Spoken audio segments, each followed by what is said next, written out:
नमस्कार। आज अपन मुगलों के सैनिक व्यवस्था के बारे में अध्ययन करेंगे और इस सैनिक व्यवस्था को अकबर ने एक निर्धारण किया था। अकबर का जो सैनिक संगठन था वो पूर्णतः मनसबदारी व्यवस्था पर आधारित था और ये मनसबदारी व्यवस्था मध्य एशिया से आई थी। मनसब का अर्थ होता है पद, स्थान या किसी व्यक्ति की पोजीशन। मनसबदारी का अर्थ होता है शाही सेना में पदवी धारण करने वाला व्यक्ति। उस समय में सैनिक और असैनिक सभी सेवाएं मनसबदारी व्यवस्था के अंतर्गत थी, यानी जो सिविल और मिलिट्री की सर्विसेज हैं उनको एक साथ संयुक्त कर दिया था, उनको एक साथ जोड़ दिया गया था, अलग अलग नहीं थी। किसी भी व्यक्ति को अगर मुगल प्रशासन में स्थान बनाना है तो उसे मनसबदार होना आवश्यक था। उसके बाद में उसको सैनिक और असैनिक के अंदर बांटा जाता था। अकबर के समय में सबसे छोटा मनसबदार 10 का और सबसे जो बड़ा मनसबदार था वो 10,000 का, बाद में 12,000 तक के मनसब भी दिए गए। सामान्यतः 500 से ऊपर का मनसब शहजादों के लिए था, लेकिन बाद में अन्य महत्वपूर्ण अधिकारियों को भी 5,000 या इससे अधिक का मनसब भी दिया जाने लगा। शुरुआत में मनसबदारों के 3 वर्ग थे। 1 से 400 तक वाले मनसबदार, 500 से 2500 तक मनसब वाले मनसबदार उमराव, और इससे ऊपर के जो मनसब वाले थे वो उमराव आजम कहलाते थे। अब्दुल फजल ने अकबर की मनसबदारी व्यवस्था का वर्णन किया है और उसने मनसबदारों को 33 भागों में विभाजित किया है। प्रत्येक वर्ग के मनसबदार का वेतन उसकी श्रेणी के अनुसार निश्चित था। मनसब के अनुसार ही उसे सैनिक, अस्त्र शस्त्र, गाड़ियाँ आदि रखनी होती थी। आईने अकबरी में इनके निर्धारित संख्या की सारणी दी गई है।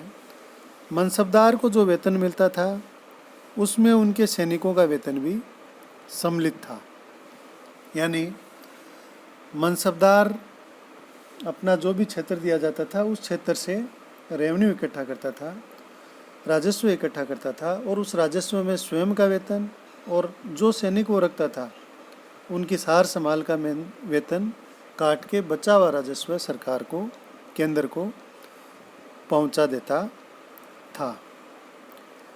अकबर के काल के बाद मनसबदार का दर्जा जात और सवार में विभाजित हो गया, यानी जो मनसबदार का पद था उसे जात और सवार के आधार पर निश्चित किया जाने लगा और इस हिसाब से उसको 3 श्रेणियों में विभाजित कर दिया गया। प्रथम श्रेणी का मनसबदार वो होता था जिसकी जात और सवार बराबर होती थी।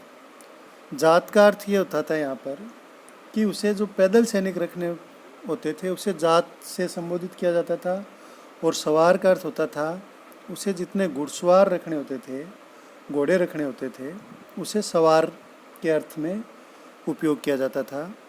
और जिस मनसबदार के पास जात और सवार बराबर होते थे वो प्रथम श्रेणी का मनसबदार कहलाता था। द्वितीय श्रेणी के मनसबदार वो होते थे जिनमें उनका सवार पद जात का आधा होता था। तृतीय श्रेणी के मनसबदार वो होते थे जिनमें सवार उनके जात के आधे से भी कम होते थे।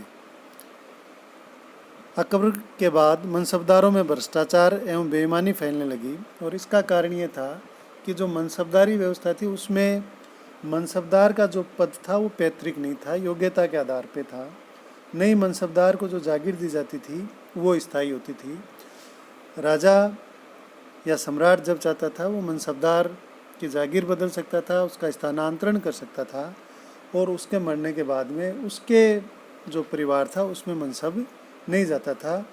मनसब की जितनी भी जागीर की संपत्ति होती थी वो राजा की होती थी और उसे राजा अपने अधीन कर लेता। वो चाहता तो मनसबदार के पुत्र को दे देता था। इसलिए मनसबदार अपने जीवन काल में ही जितनी भी उनकी संपत्ति होती थी उसको खर्च करने में अपना विश्वास रखते थे और वो भोगविलासी और ऐशो आराम का जीवन व्यतीत करते थे। इसलिए उनमें भ्रष्टाचार और बेईमानी भी फैल गई थी। वो अपने सैनिक और घुड़सवारों की संख्या भी कम या ज़्यादा दूसरी जगह से इकट्ठी करके दिखा दिया करते थे। मीर बख्शी के सामने मनसबदार की सेना का प्रदर्शन होता था। जितने सशस्त्र सैनिक वह लाता था उसी के अनुसार उसका वेतन निर्धारित होता था। वह अपने सैनिकों का वेतन, साज सामान का खर्चा निकालने के बाद भी काफ़ी राशि बचा लेते थे। मनसबदारी व्यवस्था से सम्राट को ये फ़ायदा था कि उसे सेना को एकत्रित करना, उसे तैयार करना, ये सारे काम स्वयं को नहीं करने होते थे और मनसबदार सेना एकत्रित और उसको प्रशिक्षित करता था और जब भी उसको आवश्यकता होती थी उस सेना का उपयोग सम्राट कर लेता था। सेना के प्रमुख विभाग।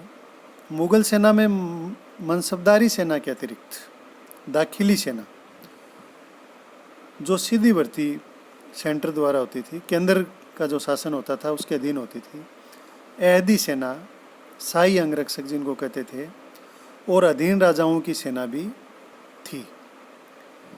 सेना 5 भागों में विभक्त थी। पहला जो भाग था वो पैदल, इन्हें बहुत कम वेतन मिलता था। इस सेना के 2 वर्ग थे, एहसाम और शेबंदी। दूसरी जो सेना थी वो घुड़सवार, इनको 2 भागों में बांटा जाता था, बरगीर और सिलेदार। बरगीर वो होते थे जिन्हें साज सामान सरकार से मिलता था। सिलेदार वो सैनिक होते थे जो अपने घोड़े और अस्त्र शस्त्र स्वयं लेके आते थे और इनमें बरगीरों का अधिक महत्व था, उनको वेतन भी अधिक मिलता था। तीसरा जो भाग है वो था तोपखाना। इस विभाग के सैनिक बंदूकची होते थे। ये सैनिक मीर आतिश की अधीनता में रहते थे। भारी तोपों का अलग विभाग था जिसे जिन्सी कहा जाता था। हल्की तोपों वाले विभाग को दस्ती के नाम से जाना जाता था। अस्ती सेनापति हाथी पर बैठकर युद्ध का संचालन करता था। हाथियों का प्रयोग पैदल रक्षा पंक्ति को तोड़ने और किले के दरवाजे तोड़ने के लिए होता था। और जो 5वीं सेना थी वो जल सेना थी। मुगल शासकों ने पश्चिमी समुद्र तट की रक्षा का भार अबिसिनियन और जंजीरा के सीधियों को दे रखा था, लेकिन पूर्वी तट के लिए बंगाल में एक नाविक बेड़ा भी रखा था। नावों पर तोपें चढ़ी रहती थी।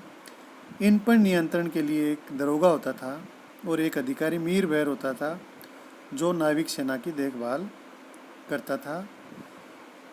इस प्रकार से मुगल सेना थी और ये मुगल सेना जो सैनिक व्यवस्था थी मुख्यतः मनसबदारी व्यवस्था पर आधारित थी। मनसबदारों की स्वयं की सेना होती थी। मनसबदारों के अलग अलग वर्ग होते थे, उनको अलग अलग श्रेणियों में विभाजित किया जाता था। मनसबदार स्थायी नहीं होते थे। मनसबदार सैनिक और असैनिक में नहीं बंटे हुए होते थे। पूरा प्रशासन मनसबदारी व्यवस्था पर आधारित था। जो भी मुगल प्रशासन में कार्य करता था उसे कोई न कोई मनसब प्राप्त होता था। उसके बाद में उनको सैनिक और असैनिक के अंदर बांटा जाता था। मनसब के अनुसार ही उन्हें वेतन और सैनिकों को रखना होता था। मनसबदार का निर्धारण मुख्यतः मीर बख्शी द्वारा किया जाता था।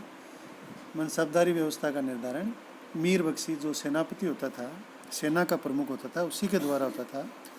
मनसबदारों की सेना के अलावा भी सेना होती थी जिनमें दाखिली सेना जो स्वयं सम्राट द्वारा भर्ती की जाती थी, ऐहदी सेना जो सम्राट के शाही अंगरक्षक होते थे। सेना को 5 भागों में बांटा जाता था, पैदल, घुड़सवार, तोपखाना, अस्ती और जल सेना। इस प्रकार मुगलों की सैनिक व्यवस्था थी। धन्यवाद।